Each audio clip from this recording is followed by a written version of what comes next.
భద్రాద్రి కొత్తగూడెం జిల్లా అశ్వరావుపేటలున్న T3 hotel ఇది. అంటే నెలంతా నాస్టా చేసిన సిలిండర్ పైసల కంటే తక్కువే ఖర్చు అవుతాయి కదా అని ఈ డౌట్ వస్తుందేమో. మీకంటే అశ్వరావుపేటోళ్ళు ఇంకా చాలా హుషారోళ్ళే ఉంటారు నా ముచ్చట. ఈ హోటల్ వాళ్ళకి తెలియదా?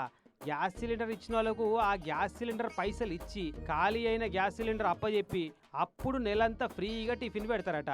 ఎంవిఎస్ ఫుడ్ కోర్ట్ వాళ్ళు ఒక ఆఫర్ పెట్టారు.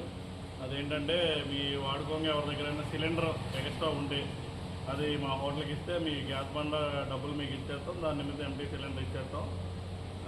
దానికి నిమిత్తంగా మీకు 30 రోజులు ఉదయం కానీ సాయంత్రం కానీ ఒక పూట టిఫిన్ మాత్రం ఫ్రీగా పెడదామని మా ఓనర్ గారు అనుకున్నారు. ఇప్పటికే అశ్వరావుపేటలో ఒకరిద్దరు ఈ ఆఫర్ నచ్చి సిలిండర్ పట్టుకొచ్చి ఇచ్చి టిఫిన్ చేసిపోతున్నారట రోజు. అయితే కమర్షియల్ సిలిండరా డొమెస్టిక్ సిలిండరా అన్నది మాత్రం మనకైతే తెలియదు. కానీ హోటల్లో పనిచేసేటోళ్ళ కడుపులు మాడొద్దనే కట్టెల పొయ్యిలు పెట్టి ఇటువంటి బంపర్ ఆఫర్లు పెట్టి కింద మీద పడి హోటల్ నడిపిస్తున్నామని చెప్తున్నారు.